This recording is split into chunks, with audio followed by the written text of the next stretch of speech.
DYFI സംഘടിപ്പിക്കുന്ന അവധിക്കാല നീന്തൽ പരിശീലന ക്യാമ്പ് ആരംഭിച്ചു. Municipal councillor Maria Raju camp ഉദ്ഘാടനം ചെയ്തു.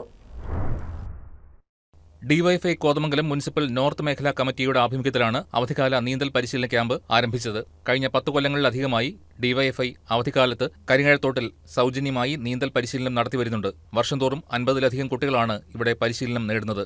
മേഖലാ പ്രസിഡന്റ് ജിബിൻ കെ.ആർ. യോഗത്തിൽ അധ്യക്ഷത വഹിച്ചു. Municipal councillor Maria Raju camp ഉദ്ഘാടനം ചെയ്തു. നീന്തൽ അറിയാൻ മേലാത്തവരെയും വെള്ളം കയറി വീടിന് മുകളിൽ ഇരിക്കുന്നവരെയും വീടുകൾ നശിച്ചു പോയിരിക്കുന്നവരെ എല്ലാവരെയും ഇവരുടെ എല്ലാവിധ സഹായങ്ങളും ചെയ്ത് സംരക്ഷിച്ചു കൊണ്ടുപോകുന്നു. അതുപോലെ നിങ്ങളോട് എനിക്ക് പറയാനുള്ളത്, ഈ അവധിക്കാലം മൊബൈലിനും ടിവിയിലും സമയം ചെലവഴിക്കാതെ നമ്മുടെ ഇത്ര അടുത്ത് കിട്ടിയിരിക്കുന്ന ഈ സേവനം എല്ലാവരും വിനിയോഗിക്കണമെന്ന് നിങ്ങളോട് ഞാൻ അഭ്യർത്ഥിക്കുകയാണ്. മേഖലാ സെക്രട്ടറി രഞ്ജിത്ത് CT സ്വാഗതം ആശംസിച്ചു. Block secretary Jiyo Pius, joint secretary Eldhose Paul, മേഖലാ സെക്രട്ടേറിയറ്റ് അംഗം Ajay Das, CPM local committee അംഗം നവീൻ കുമാർ MC, മുൻ വാർഡ് കൗൺസിലർ സിബീസ് കറിയാത്ത് തുടങ്ങിയവർ ചടങ്ങിൽ പങ്കെടുത്തു. News desk KCV news.